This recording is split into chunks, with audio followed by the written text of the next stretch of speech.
yung spokesperson ng Malacanang, Claire Castro, Yusek Claire Castro. Ganun ba kababa ang spokesperson ng Malacanang? Naging parang atakdog. Dahil kung basta magsalita, parang atakdog.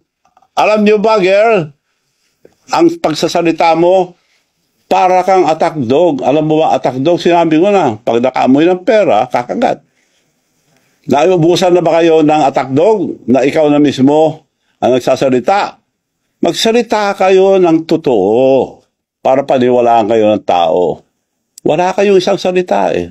Isa lang ang salita nyo, huwag kayo magsinungaling. Dahil lahat ng sinasabi mo, puro kasinungalingan na panira lang sa akin.